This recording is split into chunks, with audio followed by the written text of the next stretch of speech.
Today we're going to check out the brand new BenQ TK710STi short throw projector. And a thank you to BenQ for sending me this projector for review. Included in the box you get the Android TV dongle, manuals, remote control, and batteries. It's a compact projector measuring 11.8 inches wide by 9.9 inches in height and 4.4 inches deep, and it weighs 6.8 pounds.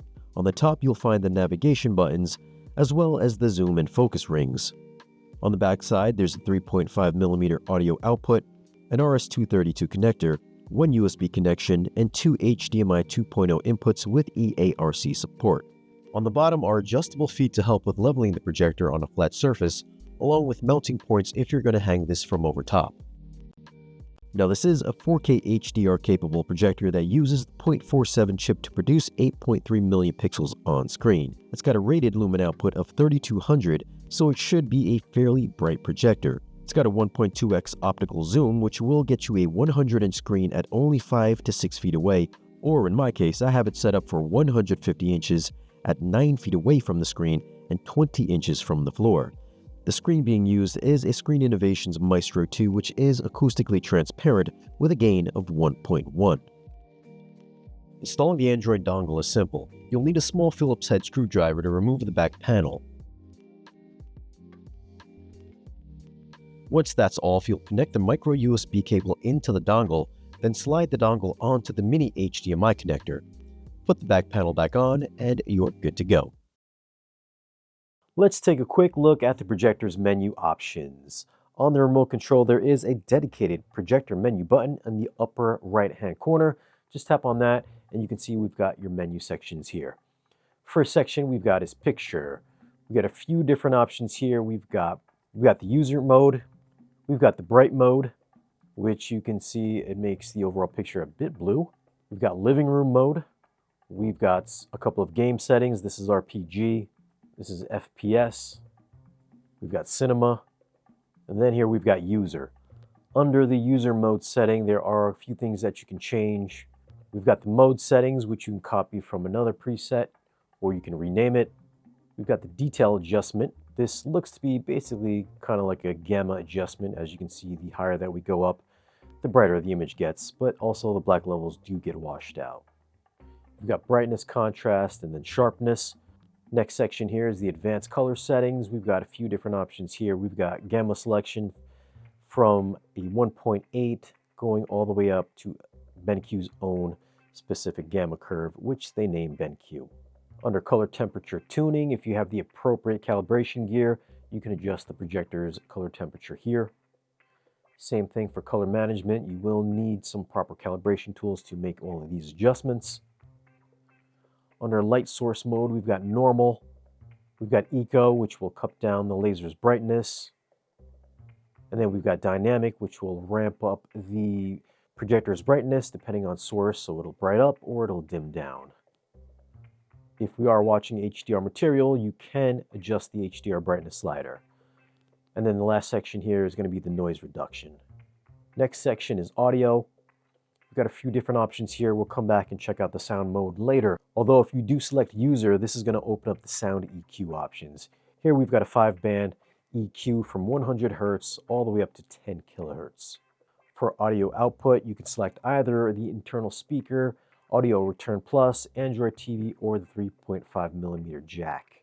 We've got mute and then the volume. Next section here is display. First option is aspect ratio control. We've got auto, 4:3, 16:9, and then back to auto.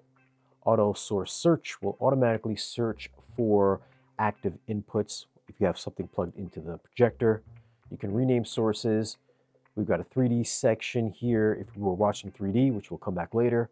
For HDMI settings, we've got signal format for auto, limited, full, or you can keep that on auto. We've got the equalizer, EDID, HDMI device control, power link on and off for HDMI CEC control options. For 4K upscaling, we've got on, or we can turn it off. Next section is installation. We've got front, which is what we have right now. The projector is sitting in front of the screen. We've got front ceiling, so if this is mounted on the ceiling in front of the screen, you would select that. And then we've got rear, so if the projector is behind the screen. And then rear ceiling, same thing if the projector is behind the screen. on the ceiling, you would select that. But we are just going to go back and select auto. For 3D Keystone, you can adjust some of the settings here. As you can see, we are digitally manipulating the image, so if you are having a hard time squaring up the projector with your wall, you would go ahead and adjust the 3D Keystone. Of course, you would want to get this as square as possible, because if you are using this digital keystoning, you are effectively cutting into the usable pixels, hence cutting down on your projector's resolution. So if you want to keep that nice crisp 4K display, keeping all those pixels active, you're going to want to keep all these three options on 0. And then for the same thing, we've got 4-point adjustment. You're going to want to keep this as square as possible. We've got an ambient light sensor, which will automatically adjust the projector's color temperature and brightness depending on if you are using this with some lights on or some windows open. That's that. We've got the test pattern, which we can turn on and off here. This will just throw up a grid pattern, which can help you align the projector up with your screen or your wall. For high altitude mode, you can turn this on or off depending on if you are living in a high altitude environment or if your room is extremely hot and you want to keep the projector cool, you would turn that on high. And the next section is system. We've got different languages here. We've got menu settings, we've got menu type, menu display time, and then menu position. Right now we have it in the center. And then for light source information, you can see that I've got 8 hours on it, 6 hours under normal mode, no hours under eco, dynamic mode under 2, and then altogether we've got 9. For operation settings, we've got a few different options there. Security settings, firmware upgrade, and then you can return to factory default. Then under information, this is going to give you the signal going into the projector, what input you're using, your picture mode, light source, 3D format, etc., etc. And that is it for the projector's menu options. Now, if you are watching HDR material, you do have access to the HDR brightness slider. Right now, we've got it at 0, but if we go all the way down, we can go down to a -1 or a -2. And as you can see, the lower that we go down, the better black levels get, but also the harder it is to see the shadow detail. If we go in the opposite direction, you can see that it does raise the black floor considerably. It does make shadow detail a bit more easier to see, but it's also raising the black levels so high that you can see a lot of posterization within the image, a lot of graininess, so it's really kind of just blowing out the image, and it just looks bad the higher that you go up. So I mean, that might be something that you want to play with, or just keep it at 0 to keep everything nice and safe and balanced looking. And just like the SDR picture presets, we do get the same number of presets here under the HDR mode. We've got HDR10, HDR RPG, HDR FPS, and then HDR user. Getting up close to the screen, it is sharper at the center of the lens. It does get a bit softer on the corners. You can also see some chromatic aberration. Again, it is better at the center of the screen than it is at the corners. Now this could just be my specific projector, so the one that you get could be totally different. Now I didn't notice any of this while watching content. I also didn't notice any pixels or screen door effect at 9 feet away.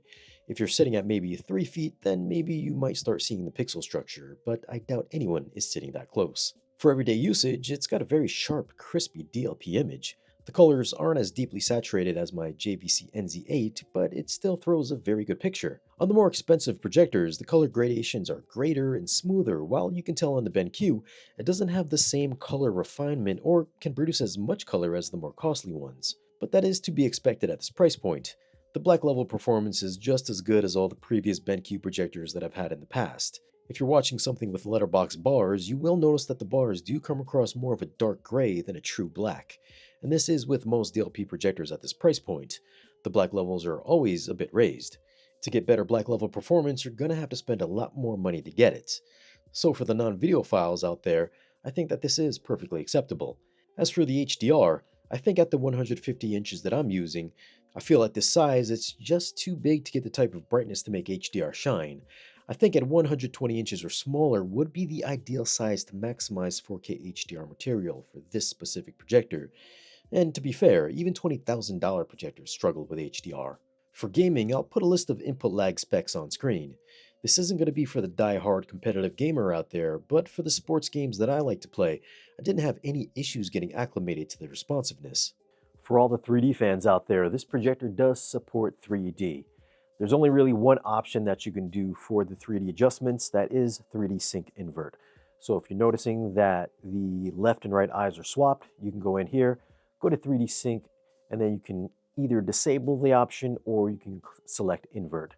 Now, once you are in 3D mode, there are a couple of settings that you cannot change.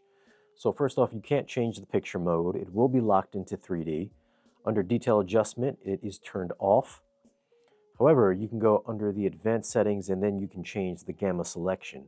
You can go all the way down from a 1.8 all the way up to BenQ's own specific gamma curve, which they name BenQ. The projector also supports frame packing, top, bottom, and then side by side.